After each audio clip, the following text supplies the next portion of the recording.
CIAA tournament situation. This week, we learned some more about what the CIAA will want in a potential new site if it were to happen. Um, the Charlotte Observer reported this week that the CIAA has a little bit of ground rules for cities bidding for the tournament in this next cycle. We know Charlotte put in a bid last week to do so, um, and some of the demands that they want. If anyone wants to host a tournament, it's got to be in a 7,500 seat venue. Um, Ticket resale ban, so people can't buy tickets and then like go sell them on the secondary or tertiary markets. The CIAA will control all sales and revenue for championship games. And probably the most important thing on all this, like hotel headquarters must accommodate 500 rooms at a maximum of $200 per night. That's for folks associated with the CIAA.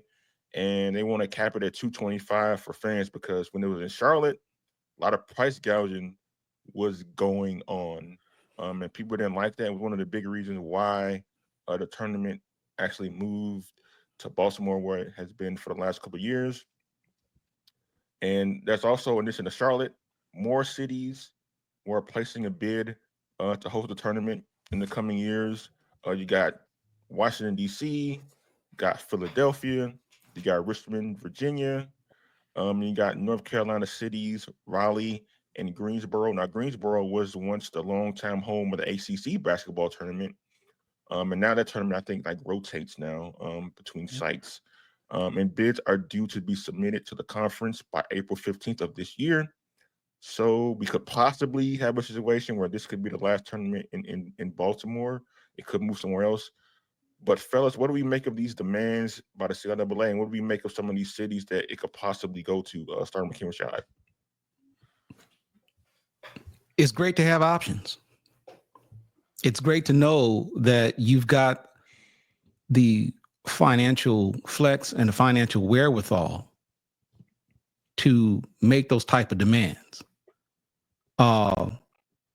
Now, obviously, you know, depending on the situation, you know, so like Stephen Campbell made the comment that the hotel caps are a big ask. And I understand that because I've talked to a couple of people in hotel management circles, and they kind of explained to me, you know, kind of what's involved in that process, because a lot of people assume that, you know, but when a black event comes to a particular city, that they're automatically price gouging, when the fact of the matter is it may not be as simple as that, that there are a lot of factors that go into that. I'm not an expert in it, but, and he tried to explain it to me, and it wasn't overly complicated, but the point that he was trying to stress is that sometimes it's not as complicated or as simple as people are thinking, that a black event comes into a city and automatically the city is just going to automatically increase the prices. It, you know, because there are a lot of dynamics involved with that.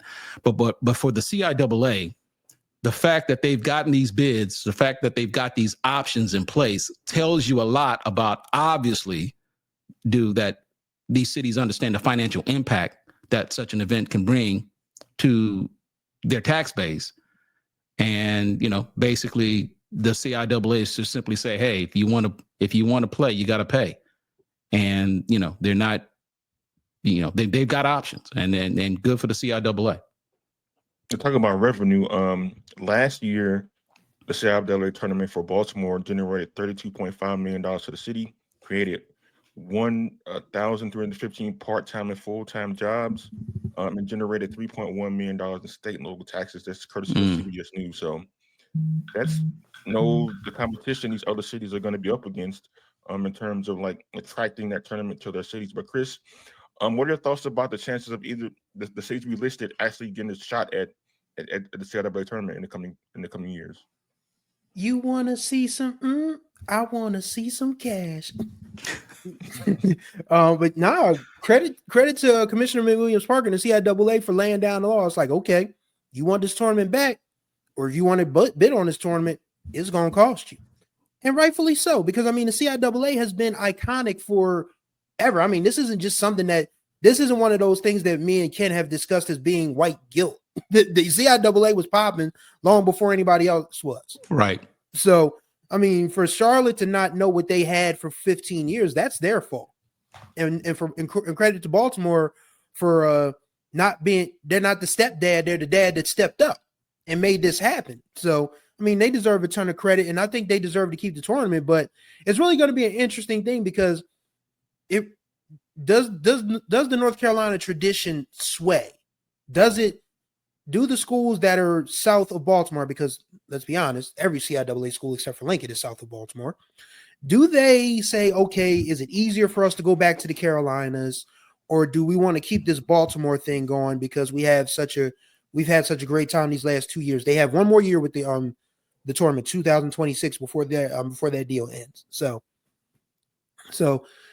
all bids are due to the CIAA by April 15th. I'm confused as to why Charleston, South Carolina, and Savannah, Georgia are on that list. Because Savannah, Georgia, isn't that a SIAC market? Last time I checked.